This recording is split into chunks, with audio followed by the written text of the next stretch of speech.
Challenging star ನಟ ದರ್ಶನ್ ಅವರ cine journey 25 ವರ್ಷ ತುಂಬಿದ ಹಿನ್ನೆಲೆಯಲ್ಲಿ ಬೆಳ್ಳಿ ಪರ್ವ ಕಾರ್ಯಕ್ರಮವನ್ನ ಸಕ್ಕರೆನಾಡು ಮಂಡ್ಯದಲ್ಲಿ ಆಯೋಜನೆ ಮಾಡಿರುವಂತದ್ದು. ಅಂದ್ರೆ ಮಂಡ್ಯದ ಶ್ರೀರಂಗಪಟ್ಟಣದಲ್ಲಿ ಈ ಒಂದು ಬೆಳ್ಳಿ ಪರ್ವ ಕಾರ್ಯಕ್ರಮವನ್ನ ಅಭಿಮಾನಿಗಳು ಮಾಡ್ತಾ ಇರುವಂತದ್ದು.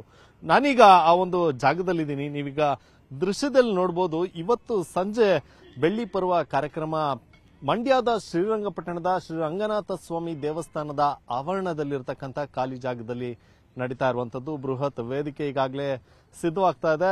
ನಟ ದರ್ಶನ್ ಅವರು ತಮ್ಮ ಸಿನಿ ಕೆರಿಯರ್ ಅಂದ್ರೆ 25 ವರ್ಷ ತುಂಬಿದ ಹಿನ್ನೆಲೆಯಲ್ಲಿ ಮಂಡ್ಯ ಜಿಲ್ಲೆಯಲ್ಲಿ ಈ ಒಂದು ಕಾರ್ಯಕ್ರಮವನ್ನ ಆಯೋಜನೆ ಮಾಡಬೇಕು ಅಂತ ಅಭಿಮಾನಿಗಳ ಒತ್ತಾಯ ಆಯಿತು. ಹೀಗಾಗಿ ದರ್ಶನ್ ಅಭಿಮಾನಿಗಳು ಈ ಒಂದು ಕಾರ್ಯಕ್ರಮವನ್ನ ಮಂಡ್ಯದಲ್ಲೇ ಮಾಡ್ತಾ ಇರುವಂತದ್ದು. ಹೀಗಾಗಿ ರಂಗನಾಥ ಸ್ವಾಮಿ ದೇವಸ್ಥಾನದ ಆವರಣದಲ್ಲಿ ಬೃಹತ್ ವೇದಿಕೆ ಸಿದ್ಧವಾಗ್ತಾ ಇದೆ. ಇವತ್ತು ಸಂಜೆ ಸುಮಾರು 4 ರಿಂದ 5 ಗಂಟೆಗೆ ಕಾರ್ಯಕ್ರಮ ಆರಂಭ ಆಗುತ್ತೆ. ಹೀಗಾಗಿ ಟೆಕ್ನಿಷಿಯನ್ಗಳು ಈಗಾಗಲೇ ಈ ಒಂದು ವೇದಿಕೆಯನ್ನ ಸಿದ್ಧಪಡಿಸ್ತಾ ಇರುವಂತದ್ದು. ಒಂದು ಕಡೆ ಲೈಟಿಂಗ್ ಅನ್ನ ಕೂಡ ಸಿದ್ಧಪಡಿಸುವಂತ ಕೆಲಸವನ್ನ ಸಿಬ್ಬಂದಿಗಳು ಮಾಡ್ತಾ ಇರುವಂತದ್ದು. ಅಂದ್ರೆ ಸುಮಾರು ಇವತ್ತು ಈ ಒಂದು ಜಾಗದಲ್ಲಿ ಈ ಒಂದು ಕಾರ್ಯಕ್ರಮಕ್ಕೆ 25 ರಿಂದ 30 ಸಾವಿರ ಅಭಿಮಾನಿಗಳು ಆಗಮಿಸುವಂತಹ ನಿರೀಕ್ಷೆ ಇರುವಂತದ್ದು. ಹೀಗಾಗಿ ಸಾಕಷ್ಟು ಸಿದ್ಧತೆಗಳನ್ನ ಈ ಒಂದು ಶ್ರೀರಂಗಪಟ್ಟಣದಲ್ಲಿ ಮಾಡ್ಕೊಳ್ತಾ ಇರುವಂತದ್ದು. ಆಸನದ ವ್ಯವಸ್ಥೆಗಳಿರಬಹುದು, ಅವರಿಗೆ ನೀರಿನ ವ್ಯವಸ್ಥೆ ಇರುವಂತದ್ದು, ಅವರಿಗೆ ಕೂರ್ಲಿಕ್ಕೆ ಸುಸಜ್ಜಿತವಾದಂತಹ ಚೇರ್ಗಳ ವ್ಯವಸ್ಥೆ ಇರುವಂತದ್ದು. ಹೀಗೆ ಸಾಕಷ್ಟು ರೀತಿಯಲ್ಲಿ ಈ ಒಂದು ಕಾರ್ಯಕ್ರಮ ಆಯೋಜಕರೇನಿದ್ದಾರೆ ಅವರು ಮಾಡ್ತಾ ಇರುವಂತದ್ದು. ಅಂದ್ರೆ ಇದ್ರ ಜೊತೆಗೆ 25 ರಿಂದ 30 ಸಾವಿರ ಜನರು ಬರ್ತಾರೆ ಅಂತಂದ್ರೆ ಅಲ್ಲಿಗೆ ಭದ್ರತೆ ಅವಶ್ಯಕತೆ ಇರುತ್ತೆ. ಹೀಗಾಗಿ ಪೊಲೀಸ್ ಭದ್ರತೆಯನ್ನು ಕೂಡ ಈಗಾಗಲೇ ಕಾರ್ಯಕ್ರಮದ ಆಯೋಜಕರು ಈಗಾಗಲೇ ಪೊಲೀಸರಿಗೂ ಕೂಡ ಮಾಹಿತಿಯನ್ನು ಕೊಟ್ಟಿರುವಂತದ್ದು. ಹೀಗಾಗಿ ಸಕಲ ರೀತಿಯಲ್ಲೂ ಕೂಡ ಶ್ರೀರಂಗಪಟ್ಟಣದಲ್ಲಿ ಈ ಒಂದು ಕಾರ್ಯಕ್ರಮಕ್ಕೆ ಸಜ್ಜಾಗ್ತಾ ಇರುವಂತದ್ದು. ಸುಮಾರು ಸಂಜೆ 4 ಗಂಟೆ ಹೊತ್ತಿಗೆ ಕಾರ್ಯಕ್ರಮ ಪ್ರಾರಂಭ ಆಗುತ್ತೆ. ಪ್ರಾರಂಭ ಆಗಿ ಸಾಕಷ್ಟು ಸ್ಯಾಂಡಲ್ವುಡ್ನ ನಟ ನಟಿಯರು ಮತ್ತೆ ರಾಜ್ಯದ ಪ್ರಮುಖ ಮಠಾಧೀಶರು ಈ ಒಂದು ಕಾರ್ಯಕ್ರಮಕ್ಕೆ ಆಗಮಿಸುವಂತ ನಿರೀಕ್ಷೆ ಇರುವಂತದ್ದು. ಸುತ್ತೂರು ಕೇಂದ್ರದ ದೇಶಿಕೇಂದ್ರ ಸ್ವಾಮೀಜಿ, ಆದಿಚುಂಚನಗಿರಿ ಕ್ಷೇತ್ರದ ನಿರ್ಮಲಾನಂದ ಸ್ವಾಮೀಜಿ ಇವರೆಲ್ಲರೂ ಕೂಡ ಆಗಮಿಸಿ ಈ ಒಂದು ಕಾರ್ಯಕ್ರಮದಲ್ಲಿ ನಟ ದರ್ಶನ್ ಅವರಿಗೆ ಅಭಿನಂದನೆಯನ್ನ ಸಲ್ಲಿಸುವಂತ ಕೆಲಸವನ್ನ ಮಾಡುವಂತದ್ದು. ಹಾಗೆ ಸ್ಯಾಂಡಲ್ವುಡ್ನ ಪ್ರಮುಖ ನಾಯಕ ನಟಿಯರು ಕೂಡ ಈ ಒಂದು ವೇದಿಕೆಯಲ್ಲಿರ್ತಾರೆ. ಹಾಗೆ ಹಿರಿಯ ನಟಿಯಾಗಿರ್ತಕ್ಕಂಥ ಸಂಸದೆ ಸುಮಲತಾ ಅಂಬರೀಶ್ ರವರು ಕೂಡ ಈ ಒಂದು ವೇದಿಕೆಯಲ್ಲಿರ್ತಾರೆ. ಇನ್ನು ಸಂಜೆ ಈ ಒಂದು ಕಾರ್ಯಕ್ರಮ ಆರಂಭ ಆಗುತ್ತೆ. ನಟ ದರ್ಶನ್ ಅವರಿಗೆ ಅಭಿನಂದನೆಯನ್ನ ಸಲ್ಲಿಸುವಂತ ಕೆಲಸ ಕೂಡ ಈ ಒಂದು ಜಾಗದಲ್ಲಿ ಆಗುವಂತದ್ದು. ಕ್ಯಾಮರಾ ಪರ್ಸನ್ ವಿಶ್ವನಾಥ್ ಹಾವೇರಿ ಜೊತೆ ಸುನಿಲ್ ಗೌಡ, ನ್ಯೂಸ್ 18.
ಕನ್ನಡಿಗರ ಮೆಚ್ಚಿನ ನಿಮ್ಮ ನ್ಯೂಸ್ 18 ಕನ್ನಡ ಈಗ ವಾಟ್ಸ್ಆಪ್ನಲ್ಲಿಯೂ ಲಭ್ಯ.